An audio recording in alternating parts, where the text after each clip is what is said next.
Jai Shri Swaminarayan, Jai Shri Krishna, Jai Shri Ram, Jai Mataji, Har Har Mahadev. Welcome to the fourth episode of the Vachanamrut series. Today we will focus on Gadhada Pratham 3. As always, let's dive into the Dhyan Bhag. Swaminarayan Hare, Swaminarayan Hare.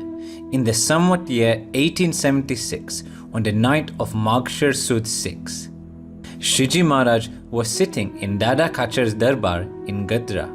He was dressed entirely in white clothes.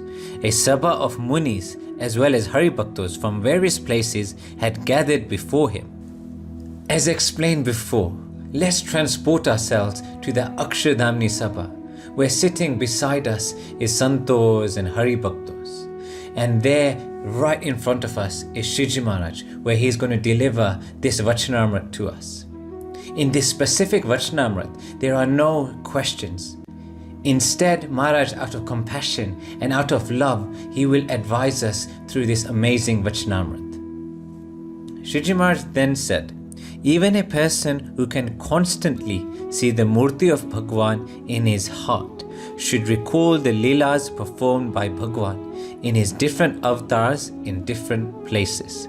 Now within this section, Maharaj is referring back to Gadhada Pratham 1, where he states the most difficult of all difficult tasks is to constantly attain Maharaj's Murti within one's heart. Now even for those who have attained this optimum level, they too must constantly remember Maharaj's Leelas. Now sometimes amongst Haribhaktos, there is a misconception. They feel these Leelas are for kids and is not for us elders. Instead, we should focus more on the higher scriptures, or more difficult scriptures, should I say, such as the Shikshapatri, or the Bhagavad Gita, or the Vachanamrut. However, this is not the case. As Maharaj states, Leelas are for everyone. You could just be starting out in satsang, or you could be at the optimum level within satsang. However, everyone must remember these Leelas. Now, in order to summarize this beautiful concept, there is a short, small Leela, where one day Muktanand Swami went to Shiji Maharaj and asked, "Oh Maharaj, what is the best method to attain peace within one's heart?" And there Shiji Maharaj smiled and replied and said, "Oh Muktanand Swami, one day when I was a young child, I stole a ring from my bhabi." And then Maharaj carried on and continued with different pastimes from his life. And there Muktanand Swami was so confused, he couldn't understand what Maharaj was saying. So he went back to Maharaj and said, "Sorry Maharaj, I don't think you understood my question. I was asking what is the best method to attain peace within one's heart." And then Shiji Maharaj smiled again and said, "Oh Muktanand Swami, let me tell you another story when I was doing my Van Vichran." And now Muktanand Swami was completely perplexed. He couldn't understand what Shiji Maharaj was referring to. However, at that time, Nityanand Swami was also there. So he went to Muktanand Swami and said, "Oh Muktanand Swami, don't you understand? Maharaj is giving you the answer. To attain peace within one's heart, one must constantly listen and remember the Leelas of Maharaj." And then the light bulb moment happened within Muktanand Swami, and he straight away fell at the feet of Maharaj and asked for forgiveness. Now within this Leela, Muktanand Swami already knew the answer. He was only doing this drama to help us, to make us understand.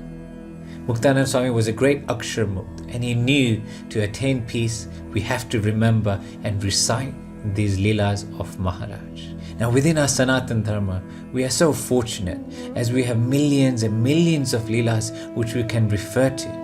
For example, if we want funny, mischievous Leelas, we can refer to the Srimad Bhagavad Puran, where Krishna Bhagwan is doing all these mischievous Leelas. Or on the other hand, if we want to listen to heart-wrenching, emotional Leelas, we can refer to the Ramayana. And if we want to read inspirational Leelas, we can refer to the Bhakti Chintamani, which talks about the quest of Nilkantvarni as he went around his Van Vichran. Now I've just named 3 Shastras. There are so many more like Shiv Puran, Satsangi Jivan, Satsangi Bhushan, and the ball is on our court, where we have to go back to these Shastras and start reciting these Leelas so we can constantly remember them. Now let's move on to the next section where Maharaj is giving us the second instruction.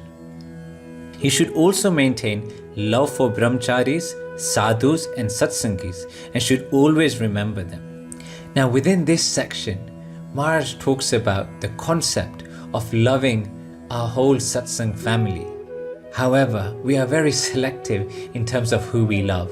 We will only love our parents, or we will only love our brothers and sisters. We will only love our kids. However, when it comes to the whole satsang family, that is not the case. Now, to understand the concept of true love for our satsang family, we have to refer back to Panchara na Jinabai.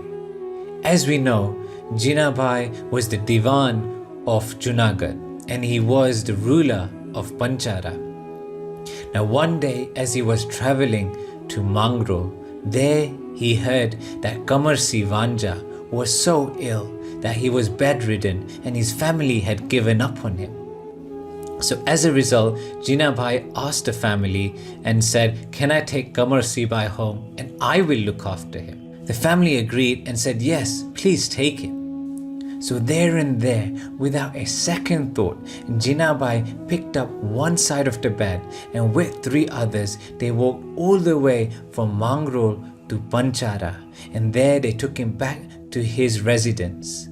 Now when Jinabai got home, his sister Adiba was not really keen on this idea. She couldn't really understand why they had brought a stranger into their own house. Now the next day, Jinabai went to his sister and asked, "Oh Adiba, can you please do me a favor? Kamarsi Bai is not well, can you get me some medication ingredients? I'm sure we have them." But then Adiba replied and lied and said, "Oh Jinabai, I don't think we have these ingredients." Now Jinabai went back to his room, but there he had a second thought and he was so sure that they had these ingredients. So late in the evening, he went back to his sister and he changed his tune a little and said, "Oh Adiba, I think I'm also falling ill now." And there, without a second thought, Adiba went to the other room and brought the medication ingredients and laid it in front of Jinabai. And there, within a flash, Jinabai's heart broke and he couldn't understand this lie which Adiba had made. And he said to Adiba, "Oh sister of mine, how could you do this? Do you think this Kamarsi Bai is a stranger? This Kamarsi Bai is a devotee of Sri Swaminarayan Bhagwan. He is an equal family member of this household. There is no difference between me and him. He is our true satsang family member." Now this Leela teaches us the true love which Jinabai had for this satsang parivar. This is the optimum level which we have to attain. Now within many Vachanamuts, Maharaj will also recite this concept again and again and again. This is so vital. Only when we can truly learn to love the Haribhaktas of this satsang parivar, only then will we be able to do their seva. And when we can truly do their seva, then that is when Maharaj will become happy upon us.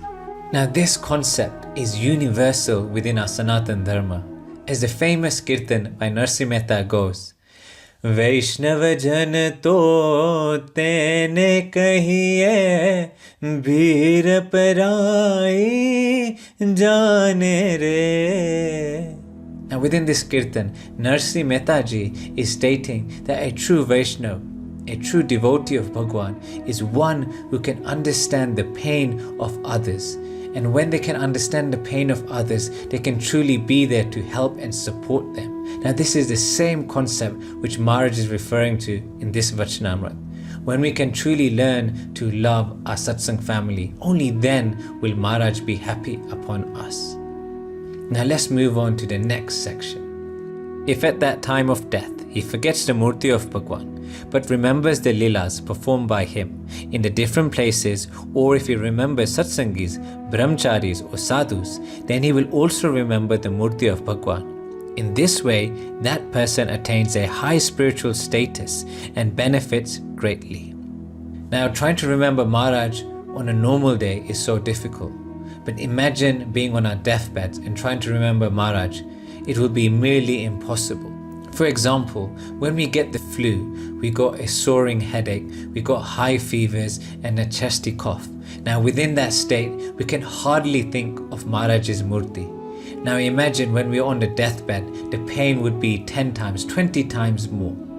Imagine how will we be able to think of Maharaj's Murti then. As a result, Maharaj is stating we have to start practicing now.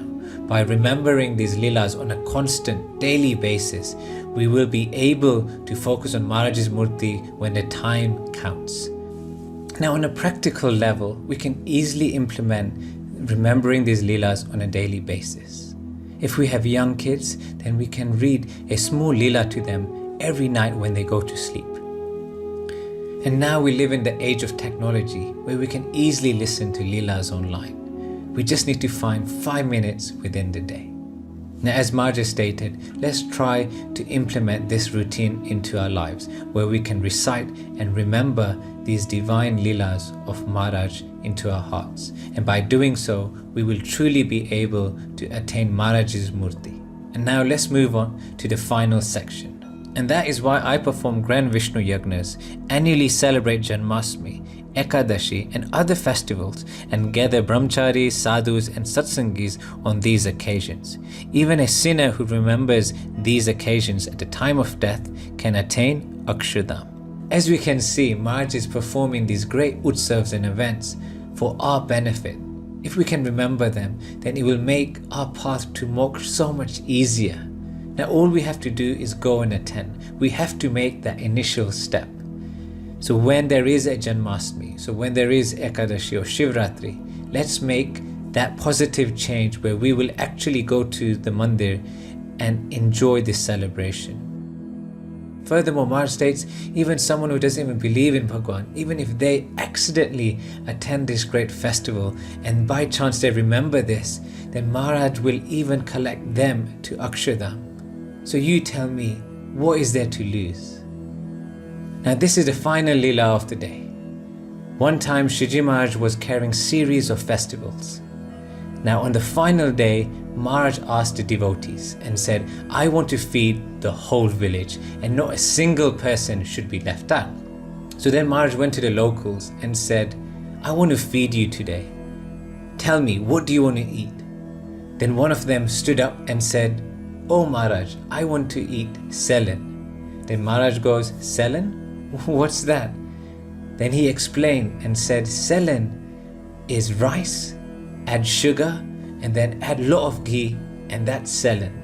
And then Shiji Maharaj goes, is that it? That's all you want to eat? Don't you want to eat jalebi, ladus, and gatya? And then they all replied in unison and said, no Maharaj, we don't want to eat any of that. All we want to eat is Selen. That is our local favorite in this village. Then Maharaj said, fine. Then that is what will be made. Then Maharaj instructed all the Santos and Haribhaktas and said, please make Selen for this whole village. Then within few hours, beautiful Selen was made and Maharaj fed every single person from that village and not a single person was left out. Now several years later, one of the locals was on his final deathbed and there he was reminiscing that Selen, that beautiful Selen which he had eaten. And then within a flash, a bright light appeared and there Shiji Maharaj came and said, oh Bhagat, I'm here to collect you and I will take you to Akshardham. And then that local said, oh Shiji Maharaj, but I am not worthy to attain Akshardham. I have sinned my whole life. How can I attain your dham? And then Shiji Maharaj smiled and said, not only have you eaten my prasad, but you have constantly remembered this divine episode within your life. So as a result, you are now worthy to come straight to Akshardham. Now, as we can see, these Leelas are so powerful and divine. Just by remembering them and reminiscing, we can truly attain Maharaj's Murti. And once again, I truly apologize. If I made any mistakes, please forgive me. I hope you can join me for the next episode in the Vachanamrut series. Sone Namaste, Namaskar.